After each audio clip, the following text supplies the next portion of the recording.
What's up, everybody? Welcome in to the Early Edge College Football Preview Show, Week 4 edition. I'm your host, Alan Bell. We've got a fantastic show lined up for you today. And I'll tell you what, before we bring the experts in and break down everything that you need to know, best bets for Week 4 college football, let's take a look at how we did last week in Week 3. And my goodness, the boys crushed it, 12-3, nailed it. Our record after Week 3, you guys are sitting 30-15. 67% against the spread. My goodness, gentlemen, you guys are doing fantastic. And I'll tell you what, let's go ahead and do it. Let's bring in the stars of the show and look at the boys. Chip Patterson, how we doing, sir? I mean, if we had it at 55 instead of 54, or even the close of 55.5. So depending on where you got it, maybe it was Push City, maybe you did cash that under. We were shaping up and pacing well for the gentleman's under in Georgia, South Carolina. But hey, if the regression monster pulls me down to just 65% on this show for the season, then I'm still good. So feeling good.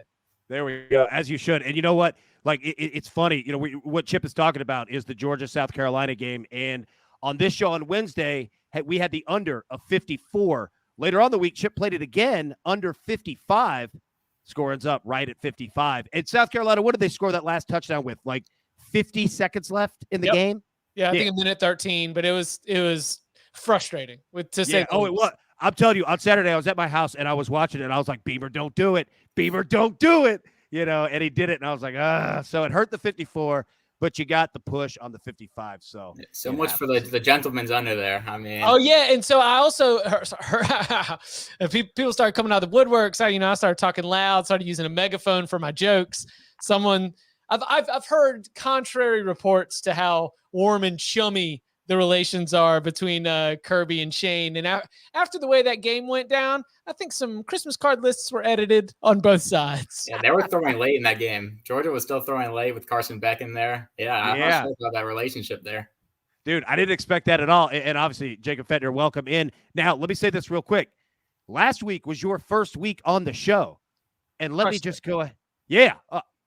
4-0, son.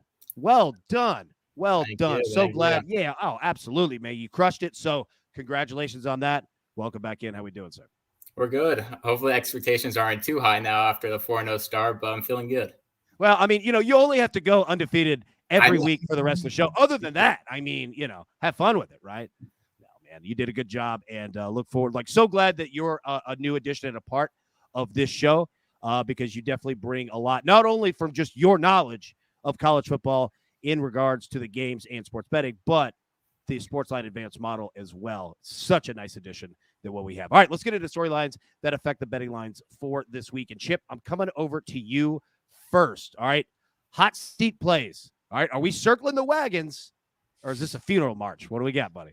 Yeah, you got to make your decision with all these coaches that are on the hot seat of whether you think that this is going to be the end or whether you think there might be some life and maybe the market is overreacting to those hot seat rumors. Couple spots I want to turn your attention to. We might hit on a few of them later on. Number one, Jeff Collins and Georgia Tech. We, here on the Early Edge, loved seeing how inept the offense looked against Ole Miss. Well, here comes UCF. A UCF team that I think is very, very upset by the way the Louisville game ended. I think that they play a lot better football.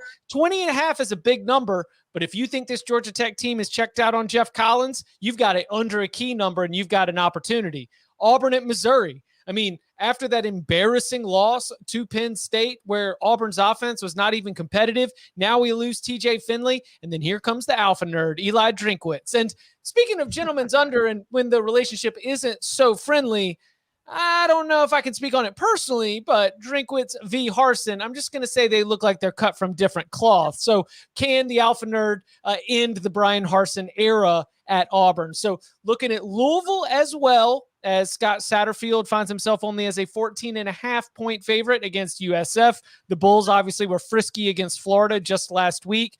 If you think that this might be the end for Scott Satterfield, maybe a little Bulls plus 14 and a hook might be where you want to go. Or maybe you think the Cards circle the wagons. Malik Cunningham leads them to a cover. So looking at Louisville, looking at Auburn, and of looking at Georgia Tech, you've got to make a decision whether you think this is circle the wagons time, whether this is the end for a coach on the hot seat. God, like as if betting on college football wasn't difficult enough, right? Like now you add in these wrinkles, man. That's a great point. I'm glad that you brought that up because it's definitely something to keep in mind when betting on these teams. Now, speaking of betting on these teams, all right, Fedner. So anybody that is new to the show, you legitimately are the SportsLine advanced model. What everyone sees on the website at sportsline.com, all of our members, like you manage, run these numbers, this data is you in regards to college football. How did week 3 look? Like, what did you see? What trends? Was there anything that we need to know about? And especially, heading into week 4. So we continue to nail the over-unders. We are 9-3 on over-unders this season after a 3-0 week. We were just 1-2 ATS. We nailed Georgia Tech getting killed by Ole Miss, but we lost to Florida to USF. I took a flyer on North Texas against UNLV. Didn't think UNLV should be favored. I was wrong there. UNLV just destroyed them. But the over-unders and the team totals, that's what we're nailing so far this season. And I know a lot of states don't have them, but for states that do, we have been doing really well on player props. We are 33-19 on player props this season, plus 10.1 units. And then also, I don't cover the NFL player props, but you should check out Stephen O, my boss. He's 16-5 on player props in the NFL this season.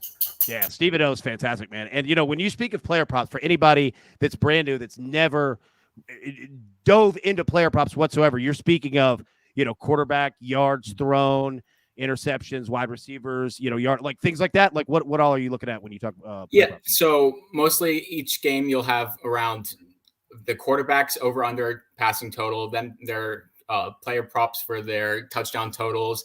And then there'll only be like 2 or 3 for running backs and wide receivers. So we've been doing a lot of quarterback player props and like 1 or 2 wide receiver running backs. We nailed Marvin Harrison last week. Marvin Harrison Jr., we had him with 110 yards and 2 touchdowns. And that's right where his stat line was. Yeah, nice. You be careful saying things like we nailed Marvin Harrison. Yeah, I know. I better watch out saying that.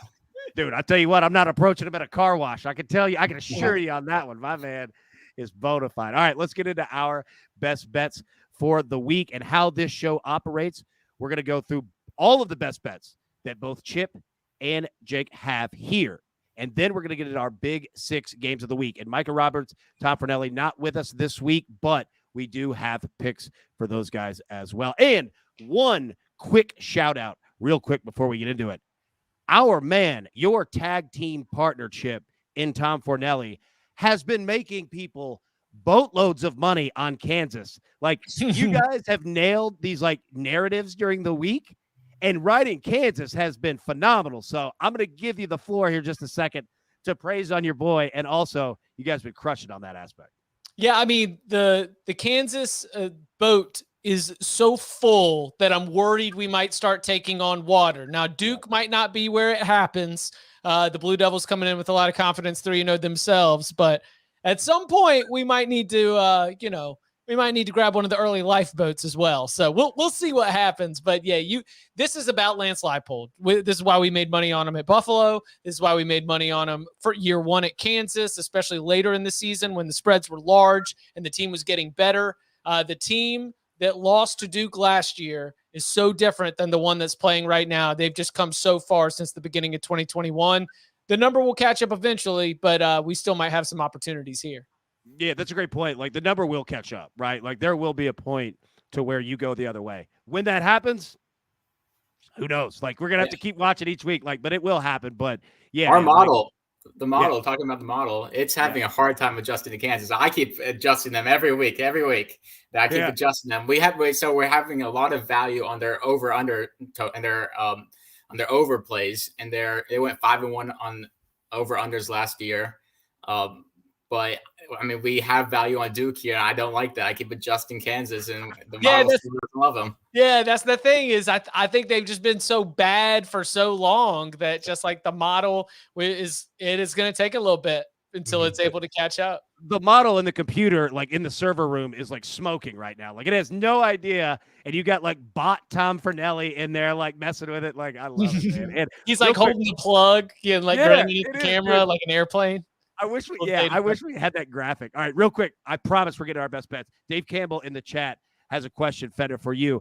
When Jake says over-unders are hitting, those let's see, those the entire slate, like those are we're speaking of the A grade plays, correct? Right? We're speaking of the A's there. Yeah, we're 9-3 on A's in terms of over-unders. Perfect. There we go. Yep. A grade plays. So anything that when we speak of, for everybody, when we speak of the model, A grade plays, that's what we're referring to. All right, let's get into our best bets for today, for this week. Chip, coming over to you first. All right. We got Maryland at Michigan. Okay. You got to play here. Man, Michigan's been good. Maryland can put up points. You like the over here.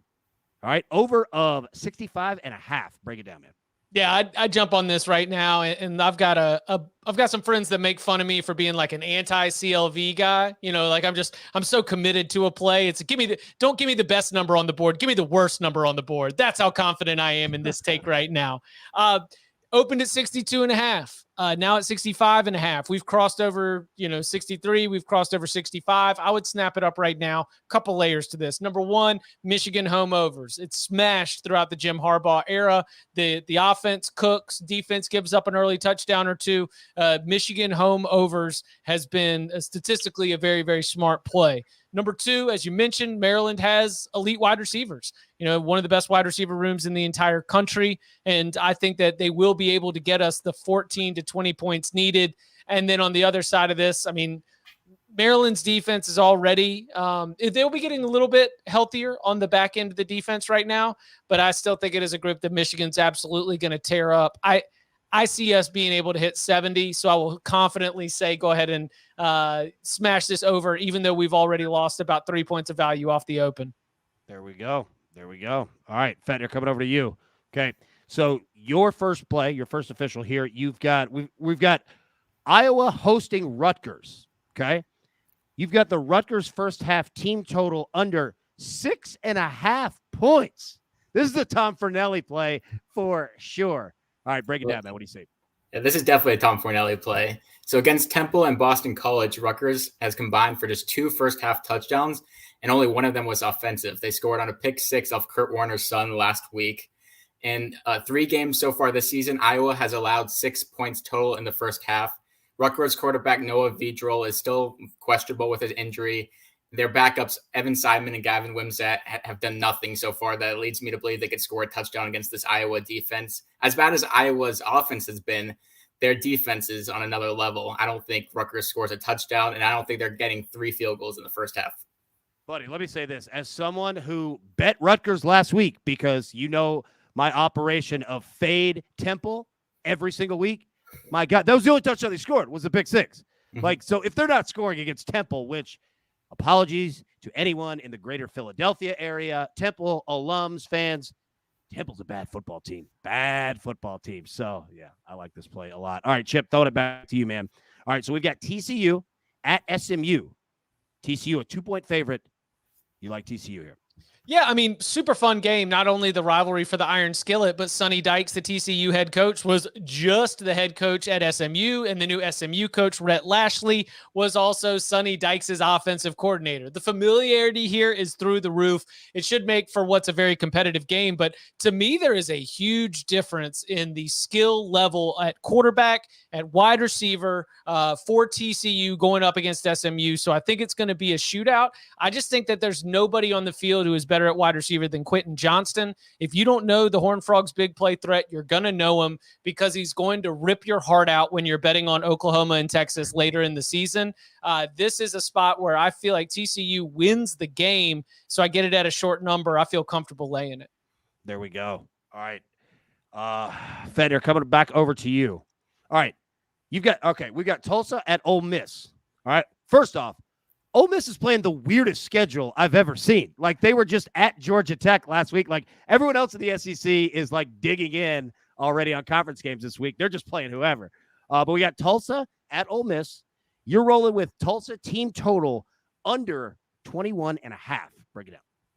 Yeah, so I was all over Georgia Tech's team total under last week against Ole Miss, and they shut them out. Yeah, nice job on that. Thank you. It's now 7 straight FBS games that Ole Miss has allowed 21 or less points. Tulsa's looked pretty good on offense so far. Davis Brin is putting up video game numbers so far, but he's played Jacksonville State, Wyoming, and Northern Illinois. None of those teams have good defenses at all. And I really like this Ole Miss defense. On offense, Ole Miss hasn't really been impressive. They are running the ball really well, but Jackson Dart hasn't looked great. I think they're gonna run some clock out. They're 5th in the country in rushing, but then if you take out the service academies, they're 3rd in rushing. So I think they're gonna bleed some clock with running the ball. I like the under team total there. So, all right, give me that stat again. You said Ole Miss 7 game. What was it again? So it's 7 straight FBS games that Ole Miss has allowed 21 or less points.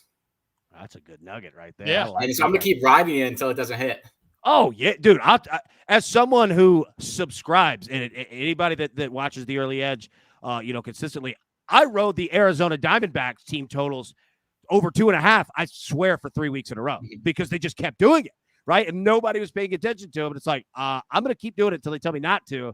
And then they eventually did very heavily, and we got off. But I'm with you on that, man. Yeah, there was a period when the Diamondbacks were facing a right-handed pitcher. Team total over 2.5 every single time. Just hammer it. Yeah, hammer it, man.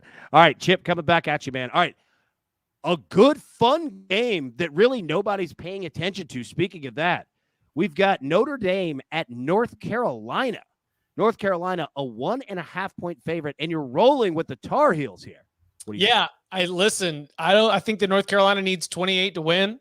I don't know if you can trust Notre Dame's offense right now to be all that explosive. I think it's going to be a pretty close and competitive game, but when you need somebody to go and make plays, do you trust future NFL draft pick Drake May and all the athleticism that North Carolina has right now at wide receiver and especially at tight end, a running back room with guys like George Petway and Marion Hampton, blue chip dudes that have already hit the ground running and showing their explosiveness? Or do you trust a Notre Dame offense that has just been plodding? It is going to be difficult for North Carolina to have its usual amount of offensive success with Isaiah Foskey along the defensive line. You got Brandon Joseph on the back end of that defense. There are going to be times where the Tar Heels spin their wheels a little bit, and it can get a little dicey. Listen, this is not going to be an easy cash, but what I feel the most confident in is that in this game, Notre Dame's coming to town. North Carolina smells blood in the water. This has always been one of the biggest games on the Tar Heels schedule, and now you've got an opportunity against a Fighting Irish team that is offensively limited.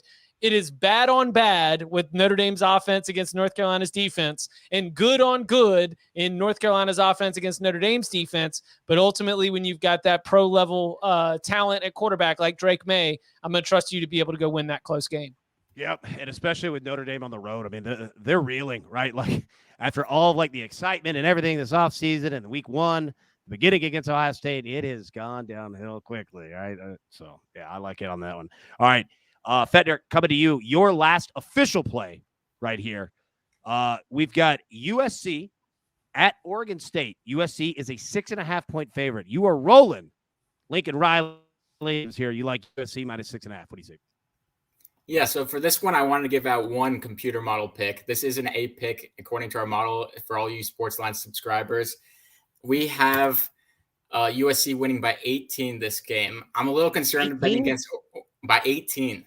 Wow. We have them putting up 47 points compared to Vegas having them at 39 points.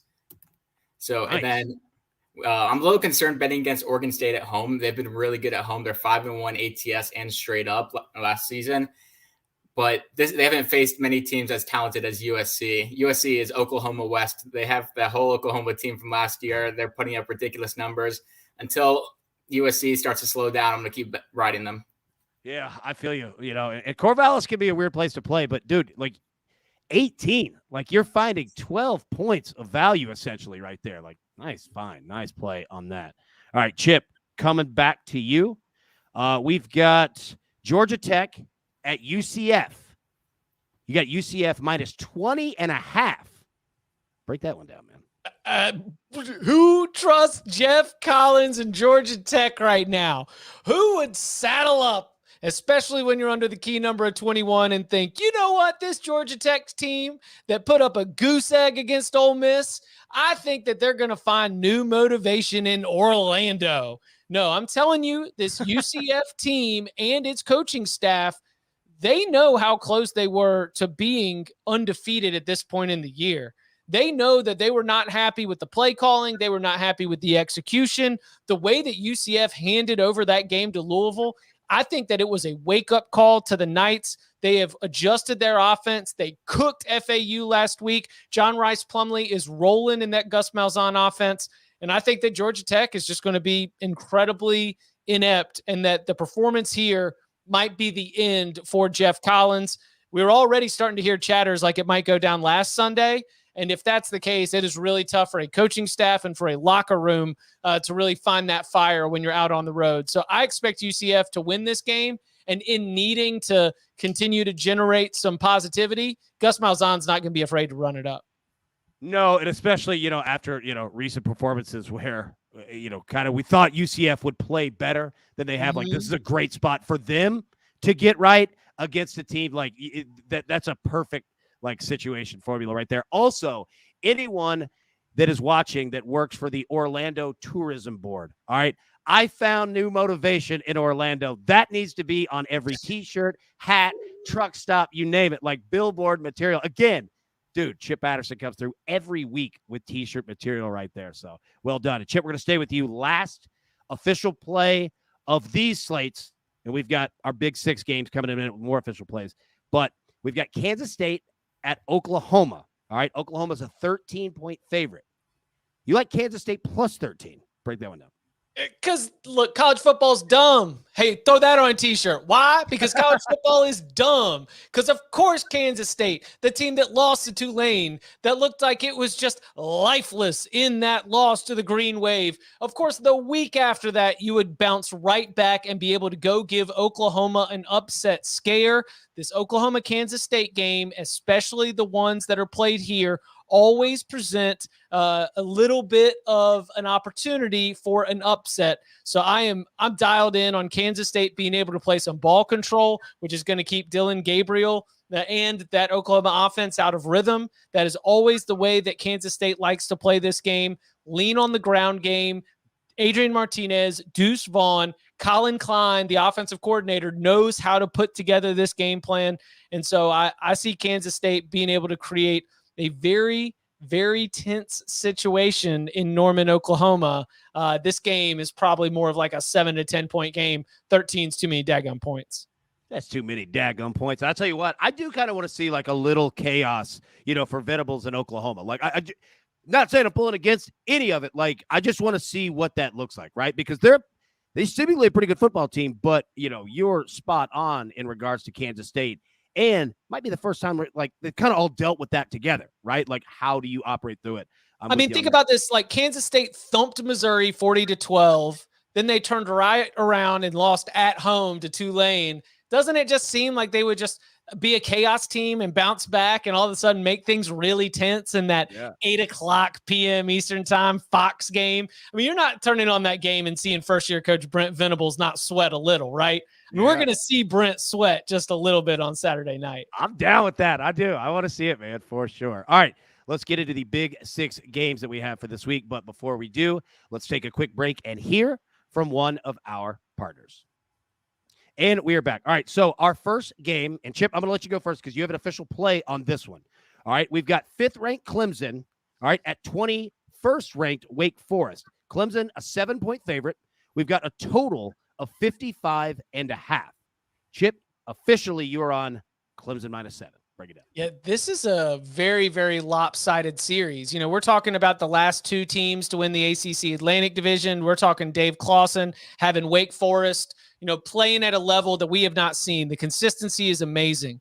But it has been 13 straight wins for Clemson in this series. Since 2009, nothing but Tigers, and it just comes down to the line of scrimmage. Wake is able to put together an intricate offense with lots of different run-pass option concepts that allow them to really create problems and be able to overcome a disadvantage that they have physically at the line of scrimmage. But last year in this game, in the first maybe like half or so, first 15 plays that Wake Forest had against Clemson, there were already 4 tackles for loss, and I think 11 of those 15 plays went for negative yards. The fact is, Clemson's defensive line, where it has been elite throughout this playoff run, is just so fast and so physical that they stick their paws right there in the mesh point. And if you know what I'm talking about, like in Watch Wake Forest, they spend forever with the quarterback keeps the ball in the running back's gut, tries to free the linebacker, be able to hit a pass down the field. Well, I'm telling you, man, all that delay does not work. The clock speeds up.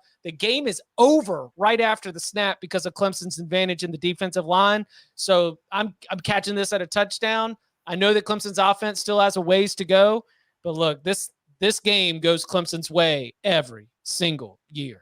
Yeah, and that defense is for real. Like, for real, for real. They are not messing around at all. Now, your tag team partner, Tom Fornelli, he leans to the under 55.5. I know, shocker. I know everybody's surprised there. Shocker. Yeah. With being unsure of which side to take, Tom Fornelli has landed on the under.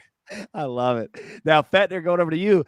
Not an official play, but a lean towards the over of 55.5. What do you see, man?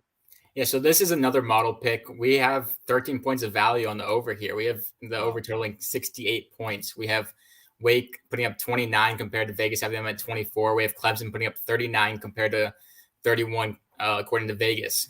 I think the big thing here is Wake Forest completely abandoning the run. Last week, they only had 23 rushing yards against Liberty. They completely gave up on the run. Clemson has allowed 100 yards or less on the ground in 6 straight games. I think Sam Hartman and this Wake Forest offense are going to throw the ball pretty much every single down. I think that bodes well for the over here. There we go. There we go. All right, Fettner, we're going to stay with you. Our next game here, we got 17th ranked Baylor, all right, at Iowa State. Iowa State is a 3-point favorite. Now, we don't have anybody with an official play on this game, but your lean, model lean, Iowa State -3. Yeah, there's not much value here. We have Iowa State winning by 2. I was going back and forth with this game. I decided to go with the models pick here. I'm leaning Iowa State. Hunter Dekkers has looked pretty good. He led a comeback win against Iowa. He looks pretty good. I think Jairo Brock could have some success in this game. And Baylor's dealing with a lot of injuries, especially at running back. Yeah, there we go. All right, now Tom Fornelli, he leans same as you, Iowa State -3. Chip, not official either, but you lean under 46. What do you see, man? I think Iowa State's just a good under team right now. Their defense is playing at a really high level. They're kind of plotting. It's just kind of a group that is operating with a function where you're not necessarily trying to push the ball down the field. You got one really good option in Hutchinson, and I know his health has been a little bit questionable. And so you take that with a Baylor team that, as Fettner mentioned, is a little bit limited, at least in terms of their health at the running back position. So Baylor and Iowa State, man, this thing just smells like it's going to be played right there in the teens and 20s. And we got ourselves some 13-mile-an-hour winds on site. So if we can get that wonder, that's only going to make me think that this thing's shaping up to have some missed field goals. Passes are a little bit wobbly. That should be good for the under. There we go. And dude, you're exactly right. Like, I swear, you and Mike McClure, in regards to weather, not only for college football, Major League Baseball as well. Like it can severely affect. And what was it last year? Was it Wyoming? What was the weather, like the wind that you spoke about last year? I can't remember. It's gonna be windy in Laramie. It's very, very important that we don't do the night games because the sun powers the wind, and the wind in Laramie does whip out there at Memorial Stadium. War Memorial Stadium. I think they say it's for every 10 miles per hour of wind, it's 2.5 points from the total. We have the total coming in at 45 according to our model. I'll adjust it based if there is wind. And so we do have a slight lean on the under there. Look at that. The model agreeing with Chip. I love it, man. All right, we're going to pause real quick because we've had some questions in the chat. Now, I'm just going to throw it against the wall here. Feel free to take it wherever you want, or if you don't like anything, don't say it. Feel free to say nothing, right? So Thursday and Friday games that we have this week, let me just read them off. And if there's anything that you see that you like, just say it. Doesn't have to be an official, but it's none of that. Just anything that sticks out to you, all right? So Thursday, we've got West Virginia, Virginia Tech. West Virginia is a 1.5-point favorite. Coastal Carolina, Georgia State. Coastal Carolina is a 2-point favorite. All right, we got Chattanooga, Illinois, no line on that one. Friday, Virginia, Syracuse. Syracuse a 9-point favorite. Nevada, Air Force. Air Force a 24-point favorite coming off of not a great performance last week. And then Boise State, UTEP. Boise State a 15.5-point favorite on the road. So I say all of those just to say, is there anything that sticks out to you guys? If not, feel free to say no, because I just threw it at you with no regard or warning. Chip, what do you got? Well, it's okay because on the Cover 3 podcast, we did a special early bird special episode where we gave out picks for all 6 of these games. So AB, you want opinions? I got opinions. Number 1, how about Virginia Tech? 23-10 on ESPN's Thursday Night Football, including 13-5 at home. This is just what they do. West Virginia has already lost to Kansas. West Virginia has already lost in ways that are just mind-numbing, like to Pitt, giving it up on that pick 6. This thing gets close in Lane Stadium on the road. I think the Hokies, which are not very explosive offensively, but do have a pretty salty defense, I could see them coming away with the win. I like Virginia Tech to win there. So just go ahead and give them to me on the money line. No play Coastal Georgia State. Syracuse should not be trusted to cover that many points. Liked it better at 10, 9. You gotta really own it right there. But I mean, they were running the pass interference offense right there, and the PI offense does not give me a lot of confidence in your ability to execute. They're great win for Dino's crew, but I think Virginia might be the lean there. And should we really trust Syracuse by this many points? Air Force, lay them. I kind of feel like they might have had some. I feel like they weren't the best versions of themselves at Wyoming. We had some. Me too. If you scan the personnel list, you scan like who played, who didn't, and sort of where they were at.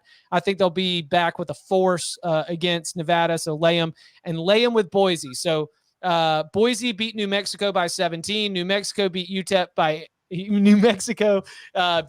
by 17. Boise by 34 with the dumb boys logic. There we go. Fender, any thoughts that you have on any of these? So I'll give out a player prop in the West Virginia game. I played Tony Mathis under half a touchdown scored. I think CJ Donaldson's going to get all the goal line carries, the big boy at 6'2", 240. And Virginia Tech's been really good against the run. I don't think the models have taken into account, like the Vegas's models have taken into account CJ Donaldson's impact. In terms of Virginia, Syracuse, we have a slight lean on Virginia to cover the 10.5. I'm really interested in seeing Robert Anai versus his old team there. Yeah. And then Boise State, their team total at 30.5. They put up 54 against UTEP last year. Boise's offense has looked really bad, but 31 is very doable against this UTEP defense. And I think Boise's defense could put up some points in that game. There we go. I appreciate it, boys. Thank you so much. All right, our next big game we've got here. All right, 22-ranked Texas, 6.5-point favorites at Texas Tech. All right, a total of 60. Fender, I'll throw it to you first. You lean Texas team total over 33.5. What are you seeing? Yeah, so our model has Texas putting up 42 points this game. Wow. I mean, Texas did whatever they wanted against Texas Tech last year. We're still adjusting to Texas Tech's improved defense, but they allowed 27 points to a not-so-great NC State offense that struggled throughout the first couple of weeks. I think I like their team total here. All right, there we go. In the chat, John Newquist says, Texas Tech is horrible. And let me say, I think Tom Fernelli agrees with you. He's like he leans to the over 60 in this game. Tommy Boy doesn't play a ton of overs. So, yeah, there you go on that one. All right, Chip, you lean Texas minus 6.5 here. Yeah, no reason for me to feel confident in Texas Tech, especially when you've got it under a touchdown. I was impressed that Texas had a really strong response. We were going into that UTSA game pointing and laughing at them, right? I mean, we were just like, oh, man, are you going to lose in this spot? And look, they just got right back down to their bread and butter. So far on the season, Bijan is carrying 6.1 yards per carry, 5 touchdowns on the season. Roschon Johnson, change of pace. He's averaging 6.2 yards per carry. I think that Texas is the better team without a doubt. And so under a touchdown, I do like that value. Yeah, it's a good point of under a touchdown as well, right? Like 7.5. Not that it would change your thought process on the teams, but 7.5, even 7, completely different number than 6.5. It opened at 4.5, so it's already moving. So I'd get it now. Yeah, great point on that. All right, our next one. We've got Wisconsin at 3rd-ranked Ohio State, Ohio State, an 18.5-point favorite, a blackout up there with the Buckeyes, total of 57. All right. No official plays. Chip, I'm going to start with you. You lean Ohio State minus 18.5. Do you see how mean Ryan Day has been recently? I mean, he was going into that game with like some kind of point to prove. And I mean, we get it, Ohio State. Like, you're really good. You didn't need to put 77 on an in-state foe like that. I mean, come on. Aren't y'all supposed to eat off the same plate? I think that Ryan Day and the Buckeyes offense might go into kill mode right here.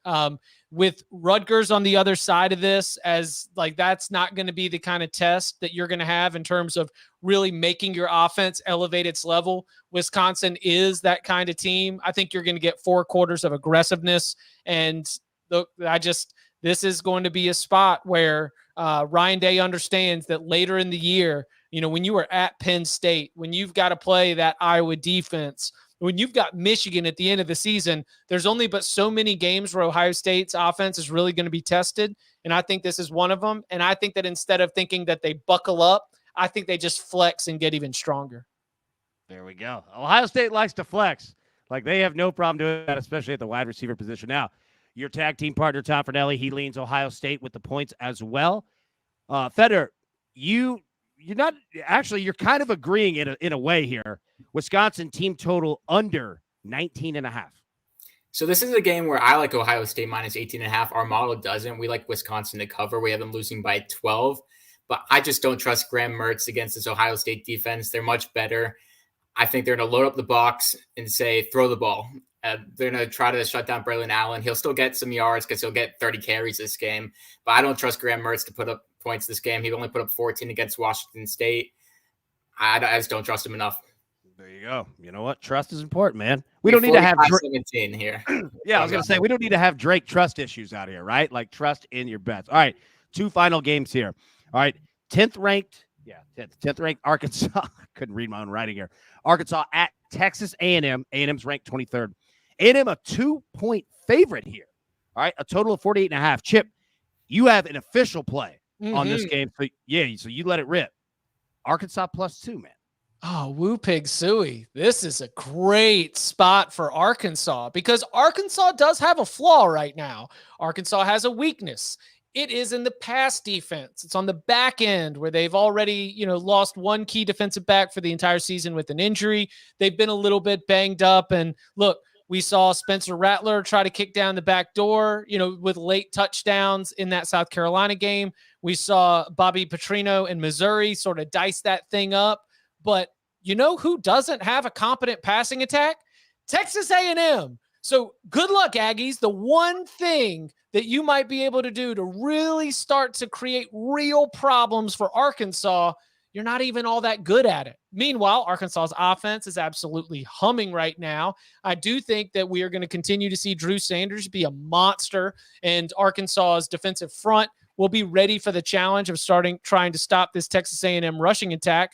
And ultimately, the athleticism that Arkansas has with KJ Jefferson, with Raheem Sanders, with Jaden Hazelwood out there at wide receiver, they're just going to lean on him. Like, for example, last season in this game, this was a spot where Arkansas went up 17-3 early and just sat on them like a bully. I think Arkansas is ready. They won this game in Arlington last year. It is not a Texas A&M advantage. I think that Arkansas wins the game. I'll take the 2 points just because, sure. But if you want to sprinkle the money line, I don't hate that either because I think the Razorbacks are victorious. Well, you know what? I'll say this. I think you got a lot of agreement here. Tom Fornelli, he leans Arkansas +2 as well. Fedner, you lean Arkansas money line. Break it down, man. Yeah, I completely agree with what Chip said here. We have Arkansas winning this game by 1 in a really close game. I just don't trust Max Johnson to take advantage of this weakened Arkansas secondary. Arkansas, I trust their offense more here. That's what it comes down to. I think they could put up points. I think if they get an early lead like they did last year, they could just sit on it. Yeah, it makes sense. And, the interesting part, like for A&M, like going to Max Johnson, Jimbo Fisher himself said, we're going to him because, the previous guy was trying to do too much. It wasn't like, the guy was just playing horribly. So the head coach telling you yeah, we want our quarterback to just calm down. Like, we don't need you to do a whole lot. Yeah, I can roll with that on the other side for sure. All right, our final game here, okay? Final one. 20th ranked Florida, 11th ranked Tennessee in Knoxville. Tennessee, a 10.5-point favorite. We're seeing that line move. It's jumped from 11.5, 10.5. I've seen a 9.5 here as of late, but we've got it Tennessee 10.5, total of 62. Okay, Fettner, you are a Florida Gator. I'm going to send it over to you. You lean Florida plus 10.5. So yeah, I'm a Florida Gator. I'm a third-generation Gator, and I couldn't live with myself if I picked Tennessee in this game. Even though we do have some value on Tennessee, we have them winning by 13 in our model. The Gators have won 16 of the last 17 against Tennessee. I've probably been at 10 of those games. I was at the Felipe Franks Hail Mary game. I was at the Antonio Callaway game. We always bring our best for Tennessee. It does scare me, our defense without Ventrell Miller. We were absolutely destroyed by USF in the running game. We couldn't stop the run. We have a lot of freshmen at linebackers, really scary. But I mean, I think we'll be prepared against this Tennessee team.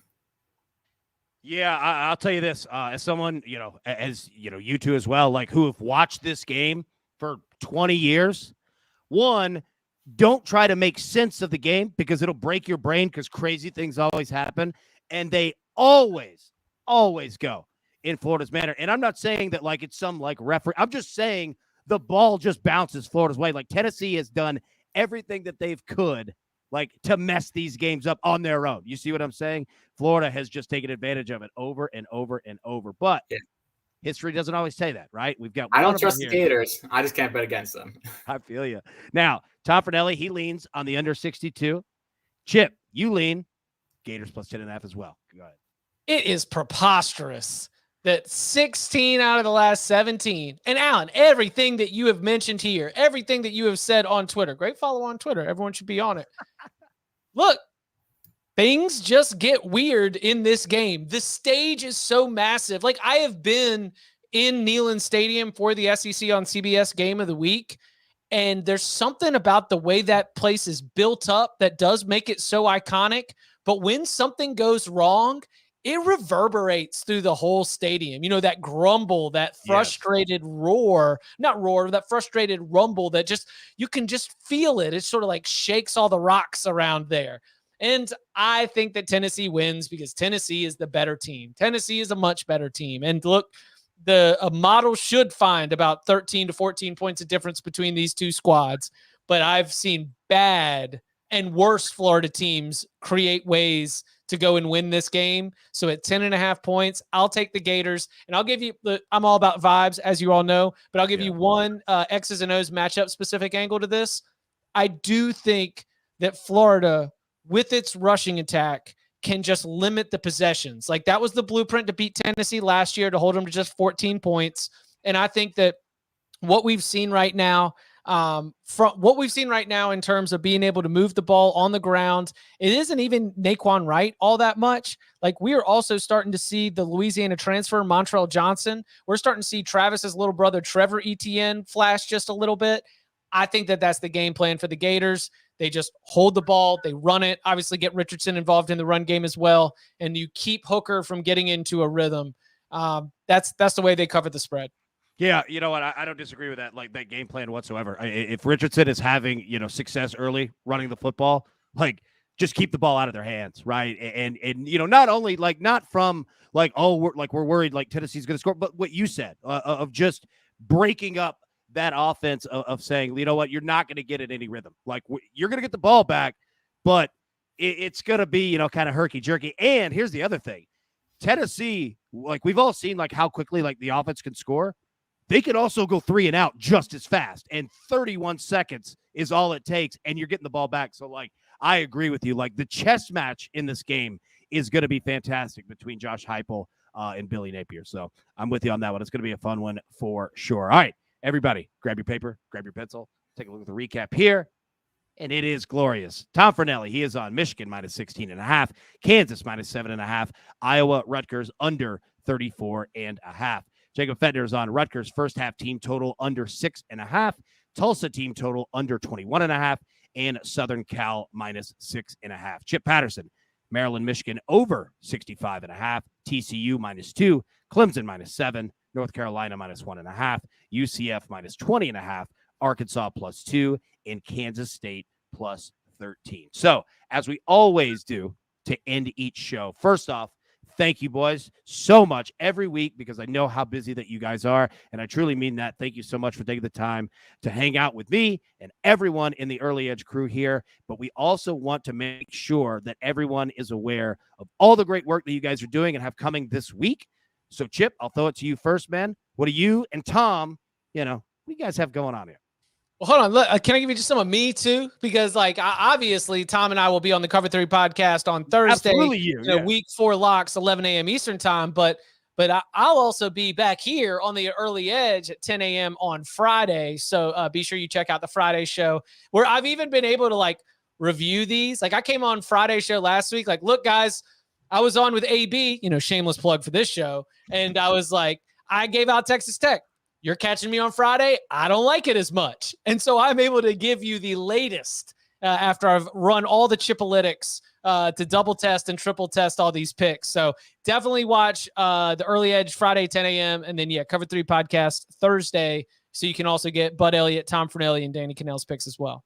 I love it. And I'll say this, just the internal Early Edge texts have been extremely pro Chip Patterson. I could say the coach wants you on as much as possible. So, you're going to see a whole lot more of Chip because, look, we know how busy that he is, but anytime that we're going to be able to get him on, and I love that Friday aspect, too, of hitting the college plays again, you're going to be seeing our guy a ton. All right, Jacob Fedner, what do you got, buddy? What's the motto looking at? What are you looking at for this weekend? Everything that you got going, bring it down, buddy.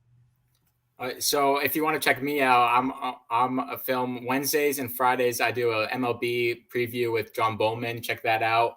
On Saturdays, I'll be posting player props for that weekend's games.